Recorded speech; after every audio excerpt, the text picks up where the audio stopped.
दोस्तों, आप लोग सुन रहे हैं ओट्स की कहानियां।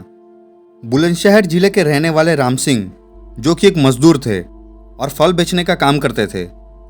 जहां राम सिंह रहा करते थे, वहीं पड़ोस में एक महिला रहती थी जो अक्सर बहुत बीमार रहती थी। ये महिला रिश्ते में राम सिंह के बड़े भाई के बेटे की पत्नी थी, जिसका नाम कमलेश था।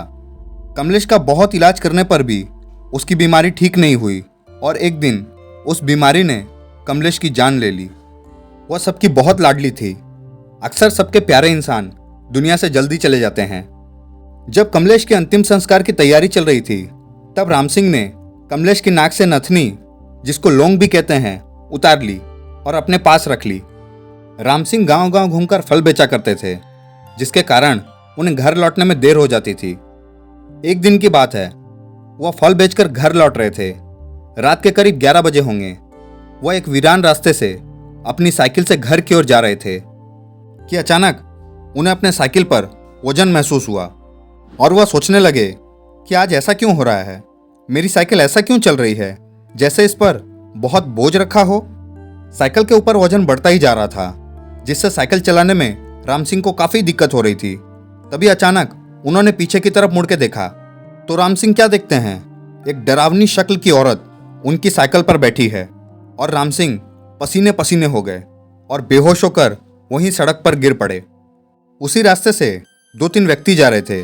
उनमें से एक राम सिंह को जानता था। वह व्यक्ति उन दोनों व्यक्तियों की सहायता से राम सिंह को उनके घर पर छोड़कर आया। सुबह राम सिंह की आंख खुली और रात की घटना से वह बहुत डर गए थे, इसलिए वह 4-5 दिन तक फल बेचने भी नहीं गए। घर में उनकी पत्नी और बच्चे पूछते कि क्या हुआ है, आप काम पर क्यों नहीं जाते। राम सिंह सोचने लगे कि अगर मैंने वो घटना इन लोगों को बताई तो ये लोग मुझे या तो पागल समझेंगे या तो मुझे निकम्मा समझेंगे कि काम ना करने का अच्छा बहाना निकाला है। गरीब आदमी अगर काम नहीं करेगा तो खाएगा क्या। यह सोचकर 4-5 दिन बाद राम सिंह अपने काम पर जाने लगे। पहले की तरह गांव-गांव में जाकर फल बेचने लगे। आज फिर उन्हें घर जाने में थोड़ी देर हो गई थी। जैसे ही वो उस सुनसान रास्ते पर आए, उनको एकदम से उसी दिन की घटना और उस औरत का भयानक चेहरा याद आ गया। अब वो अपनी साइकिल को और भी तेजी से चलाने लगे। तेज चलती साइकिल की रफ्तार अचानक धीमी होती चली गई। राम सिंह बहुत ताकत लगा रहे थे, लेकिन साइकिल की रफ्तार थी जो और धीमी हो रही थी। अब उन्हें यकीन हो गया कि हो ना हो, उस दिन वाली चीज ही मेरी साइकिल को रोक रही है। उन्होंने इस बार हिम्मत करके बिना पीछे मुड़े पूछा, कौन हो तुम और मुझे क्यों परेशान कर रही हो? मैंने तुम्हारा क्या बिगाड़ा है?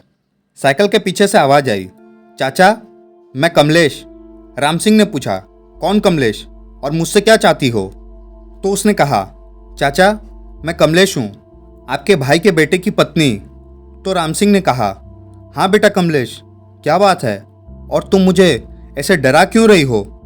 तब कमलेश बोली, चाचा जी, आपके पास मेरी लौंग है जो आपने मेरे मरने के बाद मेरी नाक से निकाल ली थी। मैं बस उसी को लेने आई हूँ। मेरा आपको डराने का बिल्कुल भी इरादा नहीं था। राम सिंह ने कहा, ठीक है बेटा, मैं तुम्हारी लौंग वापस कर दूंगा बड़े भैया को।